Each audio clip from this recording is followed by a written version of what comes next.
अस्सलाम वालेकुम। आइए लिखने पढ़ने की रिवायत को ज़िंदा करते हैं। आज की इस वीडियो में हम बात करने वाले हैं कि गवर्नमेंट कॉलेज यूनिवर्सिटी फैसलाबाद में बीएस और बीएस 5th सेमेस्टर में कैसे अप्लाई किया जाता है। सबसे पहले आप ऑफिशियल वेबसाइट की जो लिंक है उस पर क्लिक करने के बाद आपके सामने ये इंटरफेस ओपन हो जाएगा। जैसे कि आप देख सकते हैं, government college university Faisalabad admission for 2021। तो अगर आपने अकाउंट क्रिएट नहीं किया हुआ तो आप नीचे सेकंड जो ऑप्शन है क्रिएट एडमिशन अकाउंट, वहाँ पर आप क्लिक करें।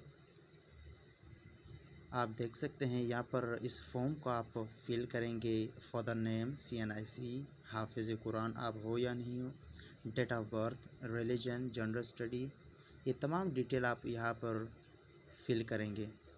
उसके बाद आपका अकाउंट क्रिएट हो जाएगा। यहाँ पर सेव डेटा पे आपने क्लिक कर देना है। चूँकि मैं ऑलरेडी कर चुका हूँ, सिर्फ बताने के लिए आपको मैंने यहाँ पर क्लिक किया था। अब चूँकि मैं ऑलरेडी अप्लाई कर चुका हूँ तो मैं यहाँ पर अपना CNIC और डेट ऑफ बर्थ लिखूँगा। CNIC और डेट ऑफ बर्थ यहाँ पर लिखने के बाद आप इसको लॉगिन करोगे।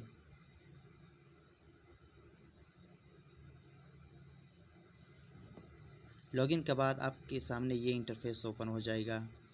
आप देख सकते हैं कि सबसे ऊपर आप अपना नाम यानी आपका जो प्रोफाइल है मिस्टर इनायतुल्लाह, उसके बाद और जो ऑप्शन है personal information, upload photograph, academic detail, entry test, admission program, announcement, merit list और अप्लाई फॉर इंजीनियरिंग टेस्ट। तो इसमें सबसे पहले आपने स्टेप बाय स्टेप जाना है। तो अब हम जाते हैं पर्सनल इंफॉर्मेशन पे। पर्सनल इंफॉर्मेशन में आप अपना नाम, वालिद का नाम, CNIC, date of birth, registration number ज़रूरी नहीं, अगर आप देना चाहते हैं तो रजिस्ट्रेशन नंबर दे भी सकते हैं जो आपका FFAC में है। इसके अलावा जेंडर, ब्लड ग्रुप, और यहाँ पर 2-3 ऑप्शन सबसे इम्पोर्टेंट है। आप किसी सूबे या किस एजेंसी, ट्राइबल एजेंसी से ताल्लुक़ रखते हैं। योर प्रोविंस नेम आपने यहाँ पर फाटा सेलेक्ट कर देना है। और डोमिसाइल, चूँकि प्रोविंस तो KPK है, लेकिन यहाँ पर मेरे मुताबिक बेस्ट सूटेबल जो ऑप्शन है वो फेडरल एडमिनिस्ट्रेशन ट्राइबल एरियाज़ आपने सेलेक्ट कर देना है, जो कि मैं ऑलरेडी इसको सेलेक्ट कर चुका हूँ। इसके बाद आपके सामने जो डोमिसाइल है वो आपने लिख देना है यहाँ पर ऑप्शन, और आपका रिलीजन कौन सा है, और मोबाइल नंबर, और इम्पोर्टेंट चीज़ यूर ईमेल एड्रेस। इसके अलावा आपका जो मेलिंग एड्रेस है, यानी अगर कोई पोस्ट वगैरह आपको सेंड करे कोई मालूमात, तो यूर आपका जो एड्रेस है लेटेस्ट एड्रेस, यानी जो आपका करंट एड्रेस है, ताकि वो आपको अगर पोस्ट पे डाक पे कोई चीज़ भेज सके तो आपको भेज दे। इसके बाद आपने इसको सेव कर देना है। सेव करने के बाद आपने यहाँ पर सेकंड ऑप्शन पे आना है अपलोड फोटोग्राफ। मैं ऑलरेडी अपना जो अपनी तस्वीर अपलोड कर चुका हूँ। यहाँ पर आप देख सकते हैं कि आपने यहाँ पर उन्होंने साइज़ जो बताया हुआ है 25 KB है, और आपने रिसेंट जो पासपोर्ट साइज़ है वो तस्वीर आपने यहाँ पर अपलोड कर देनी है। अगर आपकी तस्वीर इसकी साइज़ ज़्यादा है तो वहाँ पर सामने आपको एक जो लिंक है want to resize your photograph, click here, तो आपने इस ऑप्शन पे सेलेक्ट कर देना है। वहाँ पर जाने के बाद आपने अपनी पिक्चर को, अगर आप मोबाइल इस्तेमाल कर रहे हो अप्लाई करने के लिए, अगर आप लैपटॉप इस्तेमाल कर रहे हो तो उसमें अपनी तस्वीर को पिक करना है। उसी वेबसाइट ही के अंदर आप उसको रिसाइज कर सकते हो, जो कि मैं ऑलरेडी कर चुका हूँ। इसके बाद आपने इसको सेव कर देना है, सेव रिकॉर्ड। अब हम आते हैं थर्ड स्टेप पे, एकेडमिक डिटेल। एकेडमिक डिटेल में सबसे पहले आपको जिस ऑप्शन को देख रहे हैं वो है डिग्री टाइप, यानी आपने मैट्रिक किया हुआ है तो इसको हम कहते हैं सेकेंडरी स्कूल सर्टिफिकेट। आपने इसमें से सेकेंडरी स्कूल सर्टिफिकेट ऑप्शन इंतखाब करना है। उसके बाद है मेट्रिकुलेशन यानी डिग्री टाइटल। डिग्री टाइटल कौन सा है, आपने इसमें मैट्रिक आर्ट्स में किया है या साइंस में, तो आपने एक सेलेक्ट कर देना है अकॉर्डिंग टू यूर DNC। और एग्ज़ाम कौन सा है, एनुअल है, आप देख सकते हैं एनुअल है या एनुअल सेकंड सप्लीमेंट्री है, जो भी है तो आपने ये ऑप्शन सेलेक्ट कर देना है। इसके बाद बोर्ड, जिस बोर्ड से आपने मैट्रिक की है, अगर ऑप्शन आ रहा है इनमें से कोई ऑप्शन आ रहा है तो आप कोई भी बोर्ड आप सेलेक्ट कर सकते हैं जिससे आपने मैट्रिक किया हुआ है। अगर नहीं आ रहा तो आप अदर ऑप्शन भी सेलेक्ट कर सकते हैं। अगर आपने जिस बोर्ड से मैट्रिक किया हुआ है और वो ऑप्शन यहाँ पर इस लिस्ट में नहीं आ रहा तो आप यहाँ पर अदर बोर्ड भी लिख सकते हैं। इसके अलावा रोल नंबर, उसके बाद पासिंग ईयर आपने सेलेक्ट कर देना है, obtain marks and then total marks, percentage आप यहाँ पर खुद निकल के आ जाती है, आपने फिर इसको सेव कर देना है।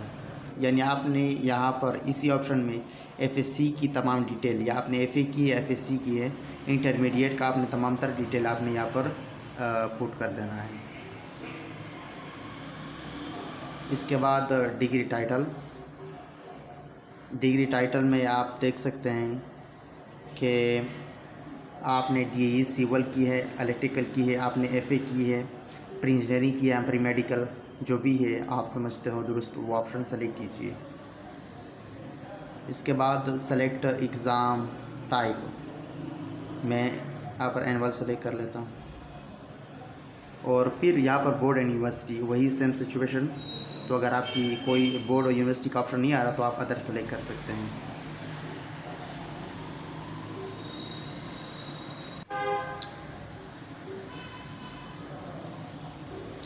आप देख सकते हैं कि आपने जब मैट्रिक का रिज़ल्ट सबमिट करवा दिया, आप इस ऑप्शन में देख सकते हैं कि मैट्रिक के रिज़ल्ट के बाद मैट्रिक की डिटेल यहाँ पर पुट करने के बाद आप इंटरमीडिएट की डिटेल पुट करोगे तो आप देख सकते हैं कि other board, roll number of your FSC और passing year, total marks, obtain marks और परसेंटेज खुद निकल के आ जाएगी। ये डिटेल देने के बाद आप इसको भी सेव करोगे। आप नीचे इसको स्क्रॉल करने के बाद देख सकते हैं कि मैट्रिक और FSC तमाम तर डिटेल आप नीचे देख सकते हैं कि वो अब यहाँ पर अपलोड हो चुकी है। इसके बाद हम जिस ऑप्शन की तरफ जा रहे हैं वो है एंट्री टेस्ट। तो आप इस एंट्री टेस्ट के ऑप्शन में देख सकते हैं कि you have valid LAT ECAT test for application, then fill this form, otherwise leave it and move next. आपने अगर MCAT, ECAT या LLB का टेस्ट दिया हुआ है, उसकी test date, test validity and other option आप सेलेक्ट कर। तो आप इस ऑप्शन में जो टेस्ट आपने दिया है, चाहे MCAT का, ECAT का है, आपने LAT टेस्ट दिया हुआ है, क्योंकि जिस यूनिवर्सिटी फैसलाबाद में एडमिशन के लिए आपको लॉ डिपार्टमेंट में एडमिशन के लिए आपको LAT टेस्ट देना ज़रूरी है। और अगर आपने इंजीनियरिंग में अप्लाई करना है किसी भी फील्ड में तो उसके लिए भी इंजीनियरिंग का प्रोग्राम, चाहे UET पेशावर का हो, चाहे UET लाहौर का हो, वो देना ज़रूरी है। तो टेस्ट डेट, टेस्ट वैलिडिटी और ऑब्टेन मार्क्स और टोटल मार्क्स आपने लिखने के बाद इसको सेव कर देना है। अगर आप कोई और फील्ड के लिए अप्लाई कर रहे हैं तो इस ऑप्शन को सेलेक्ट करने की कोई ज़रूरत नहीं। इसके बाद हम जाते हैं 5वें step, admission program. Main campus का ऑप्शन सेलेक्ट करने के बाद आप नेक्स्ट ऑप्शन पे जाओगे, वो है सेलेक्ट लेवल। आपने BS सेलेक्ट कर लिया है। उसके बाद नेक्स्ट जो ऑप्शन है वो सेलेक्ट प्रोग्राम, कौन से प्रोग्राम में आप जाना चाहते हो। तो चूँकि मैं ऑलरेडी एक प्रोग्राम के लिए अप्लाई मैंने की है फॉर्मेलिटी के लिए, अब दूसरे प्रोग्राम जो है वो BS केमिस्ट्री के लिए मैं अप्लाई करता हूँ, जस्ट फॉर फॉर्मेलिटी। जो सबसे इम्पोर्टेंट चीज़ है वो यहाँ पर है कि फाटा स्टूडेंट को जो कोटा सीट पे अप्लाई कर रहे हैं या कोई और एम्प्लॉयसन है किसी लायर का बेटा है वगैरह कोटा सीट पे अप्लाई करने वाले स्टूडेंट है, वो इस ऑप्शन को कभी ना भूलें। यहाँ पर अगर आप एक्सपार्टा से ताल्लुक़ रखते हैं तो सबसे पहले तो आपने यहाँ पर कोटा सीट पे सेलेक्ट कर देना है ऑप्शन। उसके बाद सेलेक्ट ऑप्शन, यहाँ पर ख़ुद ब खुद यहाँ पर आपका ऑप्शन आ जाएगा, आप देख सकते हैं एक्सपार्टा। इसके बाद आपने इस डिटेल को भी सेव कर देना है। आप देख सकते हैं कि मैंने एक प्रोग्राम के लिए ऑलरेडी अप्लाई किया है और सेकंड प्रोग्राम के लिए भी मैंने अप्लाई कर लिया है। तो सेकंड प्रोग्राम की प्रूफ रीडिंग करते हैं। प्रूफ रीडिंग में जिस भी फील्ड के लिए आपने अप्लाई किया है तो आप प्रूफ रीडिंग में ये चेक कर सकते हैं कहीं मैंने मिस्टेक तो नहीं की। आप तमाम तर ये डिटेल पढ़ने के बाद आप जब श्योर हो जाओगे कि कोई मिस्टेक वगैरह मैंने नहीं की, यानी आपने स्पेशल कोटा पे अप्लाई किया है, आपने मॉर्निंग के लिए अप्लाई किया है, आपने फील्ड का इंतखाब करेक्ट और सही किया है, उसके बाद आप इसको फाइनलाइज़ कर पाओगे। फाइनलाइज़ करने के बाद आप इसमें चेंजेस नहीं कर सकते।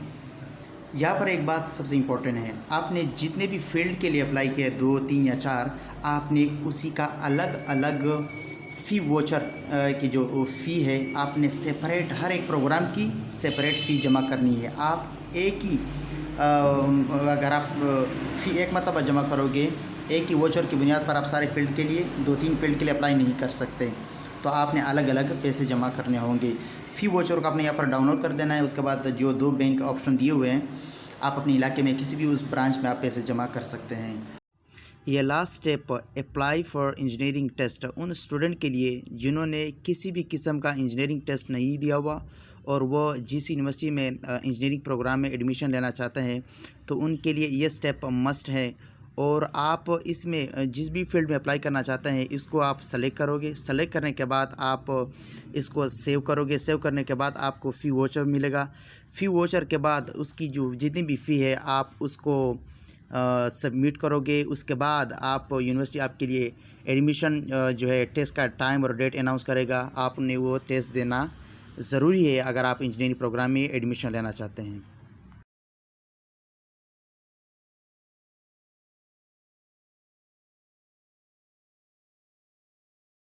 तो ये थी तमाम तर डिटेल कि किस तरह गवर्नमेंट कॉलेज यूनिवर्सिटी फैसलाबाद के लिए आप BS प्रोग्राम के लिए अप्लाई कर सकते हैं। अगर किसी भी जगह आपको कन्फ्यूजन हो तो आप मुझसे कमेंट बॉक्स में सवाल कर सकते हैं। बहुत शुक्रिया, अल्लाह हाफ़िज़।